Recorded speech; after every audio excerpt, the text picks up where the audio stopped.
I'm going to ask you guys to stay standing. We're going to read from Mark chapter 5 today. We started back in the Gospel of Mark back in February. And before we get to that, though, I want to remind you, if you were not with us for the one service last Sunday, you missed a great celebration. And I want to encourage you to go back and to listen to Paul's message, because he laid out some things that we feel God is calling us to accomplish in the next several years, launching 2 more campuses, growing in generosity, starting a residency program. And we talked about this last week. It takes all of us saying yes to a movement of faith and whatever God is going to call us to next. So if you didn't get a chance, go back and check that out. But for now, I want us to turn our attention to Mark chapter 5. We're going to start in verse 21. We read this. Jesus got into the boat again and went back to the other side of the lake, where a large crowd gathered around him on the shore. Then a leader of the local synagogue, whose name was Jairus, arrived. When he saw Jesus, he fell at his feet, pleading fervently with him. "My little daughter is dying," he said. "Please come and lay your hands on her, heal her so she can live." Jesus went with him, and all the people followed, crowding around him. A woman in the crowd had suffered for 12 years with constant bleeding. She had suffered a great deal from many doctors and over the years, and had spent everything she had to pay for them, but she had not gotten better. In fact, she had only gotten worse. She had heard about Jesus, so she came up behind him through the crowd and touched his robe, for she thought to herself, "If I can just touch his robe, I will be healed." Immediately the bleeding stopped, and she could feel in her body that she had been healed of her terrible condition. Jesus realized at once the healing had gone out from him, so he turned around in the crowd and asked, "Who touched my robe?" His disciples said to him, "Look at this crowd pressing around you. How can you ask, 'Who touched me?'" But he kept on looking around to see who had done it. Now I'm going to say, "This is the word of the Lord," and you're going to say, "Thanks be to God." Thanks be to God. You guys can have a seat. There has been a huge debate that's broken out in our home recently, and I need your help settling it, okay? And I'm just going to ask you to vote so I can go back and report back to my superiors. Here's the debate. Is a hot dog a sandwich? How many of you think a hot dog is a sandwich?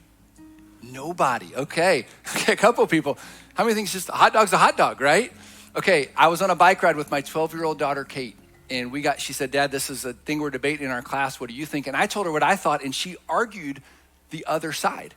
And so I said, "Okay, you've convinced me." So I came over to her side, and then she started arguing the other side. So if you want to argue with somebody or debate that, you go find her today. She would love to do that with you. But here's the big question. What makes a sandwich a sandwich? It's 2 pieces of bread with something sandwiched in between, right? Today, this story in the Gospel of Mark is known as a sandwich story. It has a sandwich structure. And I want you to pay attention to it, because Mark uses this a lot. He starts off on one storyline, he ends on that storyline, but then he sandwiches something in between. And the purpose of these sandwich stories is for us to draw some comparisons. And so as we go through Mark chapter 5 today, we're going to stop along the way and make some comparisons. We'll get there along the way. But first, I want us to go back to look at verse 21, because Mark paints a picture of what's happening in and around Jesus for his disciples. Verse 21, Jesus got out of the boat again and went back to the other side of the lake. Now I want to go to a map that we've been using over the last couple of weeks. This helps us understand where these last several stories, what's going on in the life of Jesus and his disciples. So several weeks ago, we learned that, start off point number 3 up there at Capernaum, Jesus and his disciples left to go across the lake. And as they were going across the lake, a terrifying storm broke out. And Jesus calmed this storm by the power of his words, and the disciples were amazed. Then they land at point number 2 in the region of the Gerasenes. And if you remember, Jesus stepped out of the boat, and what happened? A demon-possessed man charged at him, and by the power of his words, Jesus cast an army of demons out of this man. The man was excited, but all the people were freaked out and said, "Jesus, you gotta go. We don't want you here." And so Mark 5:21 says he got back in the boat again to go back across the lake, likely landing, we think, up near the city of Capernaum. And I just want you to imagine you're one of his disciples. You're in the boat, you're out of the boat, you're here, you're there. How much time do you think all of this took? We really don't know. If I were guessing, I'm gonna say 24 to 36 hours. We really don't know. But here's what I want you to notice. Things are moving fast. And look at what happens when they get back to the other side of the shore. Look at the back part of verse 21. A large crowd gathered around him on the shore. There was a large crowd of people already waiting for him. Now, I want you to think of the largest crowd of people you have ever been a part of. Where were you? Was it a concert or maybe a professional sporting event? A lot of people there. But a lot of times in events like that, what's happening is going there and you're like kind of removed from it. Jesus is in the action. So think of a time you've been in a crowd where you've been able to be a part of the action. Now here's what comes to mind for me. The 2000 PGA Championship. I got free tickets to go to a practice round. This was when Tiger Woods was growing in popularity. He was becoming the face of golf. Everyone expected Tiger to win that week. So my dad and I went to Valhalla Golf Club in Louisville, Kentucky to see it. And I'll never forget seeing Tiger Woods for the first time. And this is what the scene was like. There were people running around everywhere. I have never seen anything like it in all of my life. And so when I read about Jesus being in a crowd of people, I think about what I saw and how people just crowded around him. And I want you to pay attention because this crowd of people is going to play into the story today. They have a role to play in the story. Think about how large these crowds were and pay attention to the word crowd. It comes up a lot in Mark's gospel. Look at verse 22. Then a leader of the local synagogue whose name was Jairus arrived. When he saw Jesus, pay attention to this, he fell at his feet. So in the midst of this giant crowd, this man Jairus finds Jesus, falls at his feet. We're going to circle back to that later. And he pleaded fervently with him, my little daughter is dying. Now, a literal translation in Greek is, my little daughter is on the verge of death. He expected her to die, or she was going to die soon.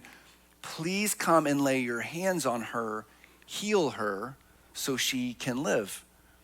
So Mark introduces us to this man named Jairus. He was the leader of a local synagogue. A local synagogue would be like a Jewish church building. So he was a religious leader, which likely meant that he was well known, he was respected, and he was honored. In Luke's version of this story, we learn that this is his only daughter and that she's 12 years old. And in spite of this huge crowd that had come, Jairus, whatever honor he had in the community, he throws it all out the door. He swims through this crowd of people. He gets to Jesus. He falls on his face and he begins begging, please come to my house. My daughter's gonna die unless you do something to save her. And to Jesus's credit, he agrees to go. Look at verse 24. Jesus went with him and all the people followed, crowding around him. Luke's version says the crowd almost crushed him. So this isn't like a crowd of a few. We're talking a crowd of thousands. And they are pushing in from every angle. And I want you to pay attention because Mark is saying it was crazy. It was chaotic. There was a lot happening. Imagine being one of his disciples and everything, everywhere you go. It's something like this. So there's this huge crowd, and then we learn this in verse 25. A woman in the crowd who had suffered for 12 years with constant bleeding. Listen to this. She had suffered a great deal from many doctors, and over the years, she had spent everything that she had. She drained her HSA accountant. There was nothing left, and she hadn't gotten any better. In fact, she had only got worse. Now, maybe some of you can relate. You've had health issues like this. You've tried everything, and there are no answers. That is this woman. And since this is a sandwich story, this is a good time for us to stop and begin to make some comparisons. So we meet this man named Jairus. He's the leader of the local synagogue. We know his name. We don't know this lady's name. We just know that she has a serious health issue. And the fact that we don't know her name, I think, is Mark's way of highlighting her life was hopeless. She was forgotten. She was marginalized. And so just think about that for a moment if you're this lady. And from a Jewish perspective, according to Jewish law, an illness like hers meant that she could not interact with people socially. She was believed to be ceremonially unclean. She wasn't believed to be, she was deemed to be ceremonially unclean. And this is what that means. She could not gather in corporate worship like this. She couldn't do it. She could not share a meal with another person. She couldn't get married. She was no different than a leper. She was pushed to the margins of society. And in Jewish culture, people like this woman, they were devalued and they were avoided because it was believed they were cursed by God. What a terrible existence. And so when you think about it, Jairus and this woman, they couldn't be more different. He led the synagogue. She couldn't go in the synagogue. He was wealthy and respected, and she was poor and rejected. Jairus had a 12-year-old daughter that was the joy of his home, and this woman was separated from her family. She had no one. She endured constant humiliation and discouragement. They couldn't be more different, but I don't know that that's the point that Mark is making. I think Mark wants us to see they had one very important thing in common. It's the one thing that neither one of them wanted to have in common, and that's the fact that they were in a position where they were desperate. They were desperate for Jesus to do something that only Jesus could do. They needed him to provide something that only he could provide. And so this nameless, desperate woman decides, I'm going to take matters into my own hands. Look at verse 27. She had heard about Jesus, so she came up from behind him privately through the crowd and touched his robe. And look at this. For she thought to herself, if I can just touch his robe, I will be healed. Now, there's a few things for us to know here. This would have been illegal for her. She couldn't be around people. She couldn't touch people. So she was risking everything. I don't know if she would have been kicked out of the community, potentially stoned to death. She was willing to risk it all if she got caught. And think about this. This crowd was huge. Have you ever tried to push your way through a crowd of people? It is not, especially if you've got to get to a certain place and everybody else is going to the same place. She had to swim through this group of people in hopes of just getting close enough, not to touch Jesus, but to touch his robe. And she thought, if I can just touch his robe, I will be healed. Now, there was a superstition, a pagan superstition in those days that believed that an authoritative person, a powerful person, their clothing or their shadow had the power to heal. And that seems really weird to us, but we find this in Acts chapter 5. It's mentioned in Acts chapter 19. And she thought, if I could just get close to him, if I can just touch his robe, I will be healed. So she decided that she was going to go for it. Verse 29, immediately the bleeding stopped. And she could feel in her body that she had been healed from her terrible condition. Now, this is cause for celebration. Imagine how excited she must have been in this moment knowing, I'm healed, it's better, it worked. But then there's verse 30. Jesus realized at once that healing power had gone out from him. So he turned around in the crowd and asked, who touched me? And his disciples, now pay attention to this. This is an interesting detail. His disciples said, look at this crowd. Everybody's touching you, Jesus. How can you ask who's touching you? I mean, they're crushing us. But he kept on looking around to see who had done it. Now, I don't know about you. My mind, I just can't help but ask questions. And I'm going to ask a question that maybe you're wondering. Why would Jesus cause a scene like this? If he knew that power had gone out from him, maybe he had a feeling that the person that touched him didn't want to be known. Maybe he knew that she was an outcast and she had just come for a private healing. She wanted to touch and run. She didn't need anything. She didn't need any public attention. Maybe she was wildly introverted, but Jesus wasn't backing down. Who touched me? Who touched me? What is going on? And look at verse 33. Then the frightened woman. So she goes from excitement to being frightened. And look, she's trembling. She's shaking at the realization of what had happened to her. Came and fell at her knees in front of him. Notice she does the same thing that Jairus does. She falls in front of Jesus and told him what she had done. And Jesus said to her, girl, how dare you get in my private space? Woman, don't you know that I am important and I'm with an important person and I got important places to go? He didn't say that. He said, daughter. This is the only time that Jesus refers to someone as daughter. And look at what he says, daughter, your faith has made you well. Go in peace. Your suffering is over. This woman was a public outcast. She came to Jesus for a private healing. But he took what was meant to be done in private and he makes it public, and he doesn't do it to embarrass her. Kent Hughes says he did it to praise her faith. He wanted her to know, look, your touching me didn't heal you. There's no superstition or magic that healed you. There's no good deed that healed you. What healed you is your faith in me. That is what has healed you. And if you look at that phrase, your faith has made you well. It comes from the Greek word sozo, that means to save. Jesus says, your faith in me has saved you. A few weeks ago, I was meeting with a group of men on Wednesday mornings, and we were reading through this passage of scripture. And my friend, Dave Finn, made a pretty amazing observation. He said, you know what stands out to me? He says, obviously there is a big difference between gathering around Jesus and reaching out to Jesus in faith. And maybe for us today, we need to ask ourselves this question: am I just here to gather around Jesus? Or when I sing, am I singing to him in faith?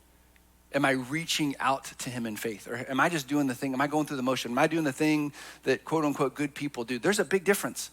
Mark makes it clear. He, over and over again, there was a huge crowd pressing in. Everybody wanted to be close to Jesus, but apparently this woman is the only person in that crowd that was reaching out to him in faith, and he rewarded it.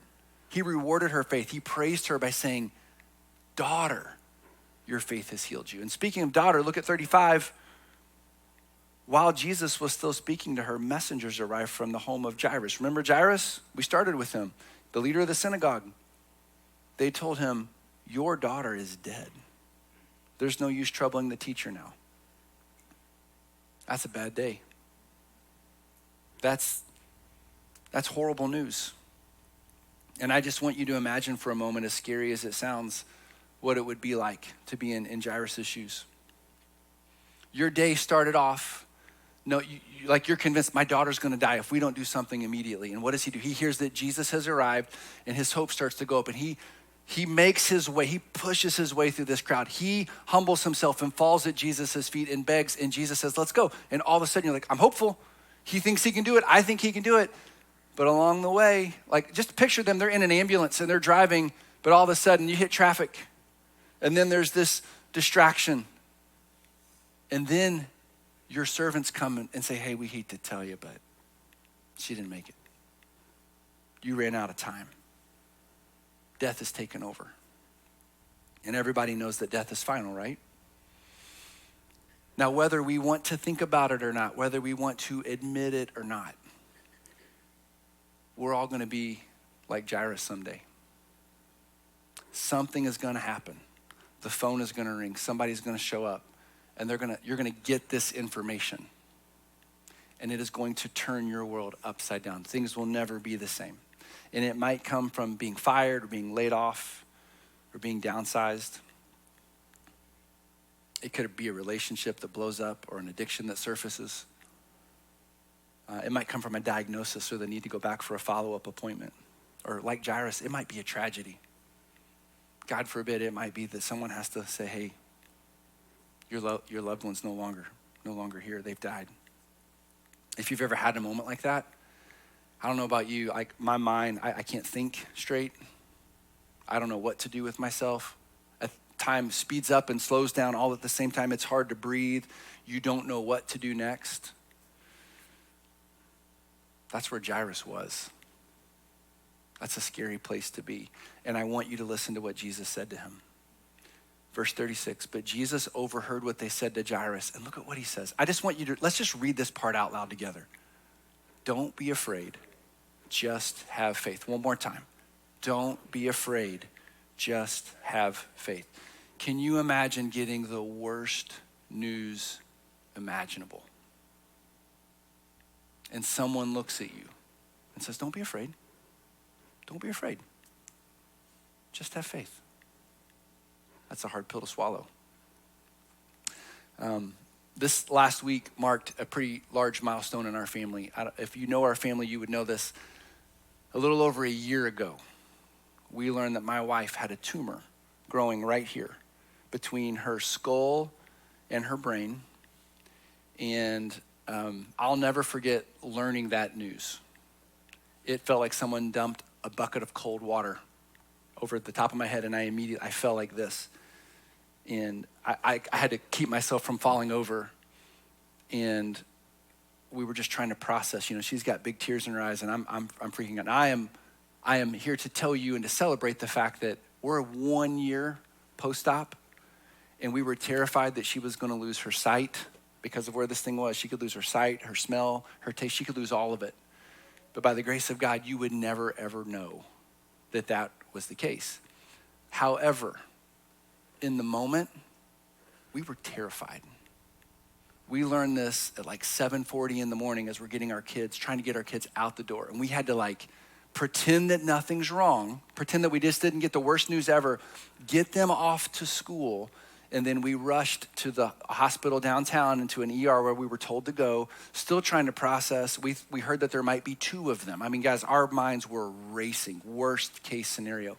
We get to the ER, she and I get separated.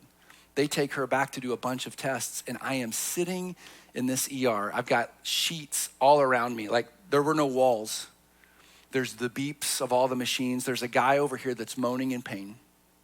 There's a lady down the hall, and this is not an exaggeration. About every 10 minutes, she would scream so loud, it sounded like she was being tortured. The doctors and the nurses, literally everybody would stop, and you'd have to regain your composure and pretend like it didn't happen, and you just had to move on. And I sat there, and I didn't know when I was gonna see my wife next. We didn't know what the results were gonna be. I'm trying to think through, how do I tell my kids? They have no earthly idea that this is happening.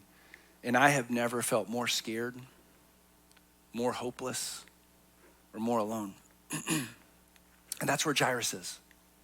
That's where he is. And these are the words that Jesus says to him: don't be afraid, just have faith.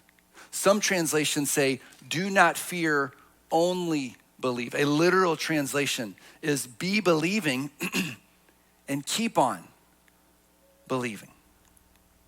But how do you do that? How do you do that? I mean, the only advantage that Jairus has at this point is Jesus saying it. And he came, Jesus, I just want to know if you can heal a fever. She's dead. I don't know what you can do about this. But what we just saw from the story of this woman is that Jesus can do a lot with just a little bit of faith. So don't be afraid, just believe. Look at verse 38. They went to his home, and Jesus saw much commotion and weeping and wailing. He went inside and asked, why all the commotion and weeping? The child isn't dead, she's only asleep. Have you ever been to a funeral and someone says, oh, God got another angel today? Does that make anybody feel better? It makes no one feel better, and it's not even theologically accurate. And now Jesus is looking at this family that just lost their daughter and is saying, oh, it's okay, she's just asleep. Now, to his credit, sleep and death are used interchangeably in the Old Testament and the New Testament, but man, it takes a lot of guts to look at a family that just lost their daughter and said, it's okay, she's just asleep. It takes a lot of nerve unless you know that you have the power to wake someone up from death. Look at verse 41. They go into her room, holding her hand. Jesus says to her, Talitha cum. This is an Aramaic phrase, which means little girl, get up. It could be translated as get up, little lamb, or someone would say, come on, honey, it's time to get up. It's a sweet term that a parent would use for this little girl. And that's what she did. The girl, who was 12 years old, immediately stood up and walked around the room. They were overwhelmed and totally amazed. That phrase, totally amazed, in the Greek, it means they lost their minds. I would lose my mind if I knew that my daughter or someone that I loved were dead and they came back from can you even imagine? And in an instant, Jesus proves that the only thing more final than death is his ability to say, it's time to get up. You got to get up. And in raising this little girl back to life, Jesus proved to Jairus, and he proved to all of us, that physical death is not our final destination. He raised this little girl from the dead. There would be a day that Jesus knew he would die and he would come back from the dead. There will be a day that he will return and he will raise the dead once and for all. He conquered sin and death. And so now, remember, we're in the middle of a sandwich story. So let's take a step back. Let's make some comparisons. If you look at Jairus, he was wealthy and this woman was poor. Jairus was accepted and honored. She was avoided and she was an outcast. He had a family. She was all alone. I want you to look at these two columns, and I just want you to pick one. Who do you relate to the most right now in your life? There is not a wrong answer. Just pick one. I relate to Jairus. I would not say that I'm wealthy, but I'm certainly not poor. I have an amazing social network. I have a 12-year-old daughter. I can relate to Jairus. But who do you relate to? Here's what I want you to see. They didn't have a lot in common, but here's how we're like them. They were both beyond natural help. We're gonna get to a point in life where we're gonna be beyond natural help. Both of them were desperate for Jesus to do something that only Jesus could do, and they both fell at his feet. Now, here's what's interesting about the whole falling at his feet thing. Dan Tao pointed this out to me. In the Greek, there are different words used here. Mark uses the word fall that means to descend from a state of prosperity or uprightness when talking about Jairus. He was up here and he had to come down here. He had to humble himself. For this woman, the word for fall means to fall at someone's feet in reverence. She fell after the fact, but they both fell at his feet in desperation. And in both cases, this is what Mark shows us. Desperation is a gift from God. I didn't come up with that phrase. I don't like that phrase. I got it from Chuck Swindoll. I struggled to put it on the screen because desperation doesn't feel like a gift from God. But desperation shows us I'm at the end of myself. There's nothing that I have. Jesus, if you have anything, now is the time. And here's why I struggle to say this. Hear what I'm not saying. This is what I'm not saying. God does not cause things to happen to us that force us to be dependent on him. God allows things to happen. Think of every person in Scripture. Every person that we read about, their story is their story because they were at a place of desperation and God was readily available when they cry out. Sometimes even when they didn't cry out, God is readily available. So desperation can be a gift from God. And think about this. Jairus and this woman, they didn't come to Jesus out of love and devotion. They came in desperation. Only you can do something about this, Jesus. And I think we can all relate to that. It's possible for our greatest moments of desperation to end up being a gift from God because our desperation is an invitation for Jesus to move. Imagine you're Jairus. You get Jesus' attention. He agrees to come. You hop in the ambulance and you go, and you hit traffic. How do you feel? I feel anxious. I feel angry. And then Jesus gets out of the ambulance and it's like, oh, is there somebody here that needs some help? I'll help you. And I'm like, no, Jesus. She's dying. Like right now, she is dying. We don't have time for this. And what is Jesus? Does Jesus rush? Does he hesitate? Jesus isn't limited at all. He's not limited by time. He's not limited by space. He has limitless power. And so he wants Jairus to see, he wants us to know, I know that it seems hopeless, but I need you to trust me. In your desperation, you have nowhere else to turn. Just trust me. But here's another takeaway. Jesus can do a lot with just a little bit of faith. He can do more than we would ask or imagine with just a little bit of faith. It is entirely possible that this woman had terrible theology and she was reaching out to Jesus in superstition. But apparently she had just enough faith for Jesus to heal her. And it's entirely possible that this synagogue leader would have been more in line with the religious leaders that wanted to kill Jesus. But in his desperation, he says, please heal my daughter.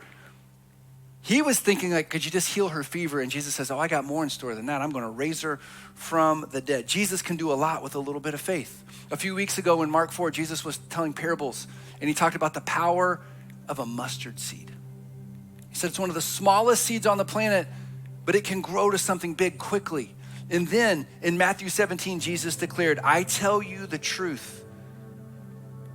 If you had faith even as small as a mustard seed, you could say to this mountain, move from here to there, and it would move. Nothing would be impossible. And so here's the question. What mountain is in front of you that needs to move? Maybe it's a canyon that you have to cross. Who or what is causing you to be paralyzed with anxiety? What situation had you overwhelmed with doubt? What circumstance has you frozen in fear? Here's the words of Jesus. I struggle to put these up here, but this is what he said. Don't fear, only believe. I look at the word only believe. Don't be governed by fear. Don't be governed by anxiety.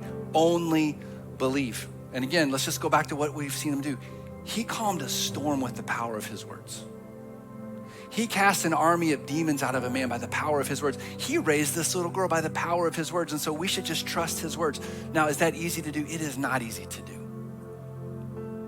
But we have these stories from Mark to say, trust him at his word. Does that mean you're going to get everything you want the way you want it?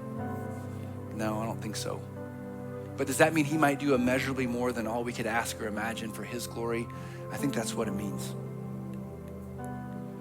And so I think we all probably have some mountains in our life that we've been trying to go around, we're trying to climb over. And Jesus says, I'll help you move them. Just reach out to me in faith.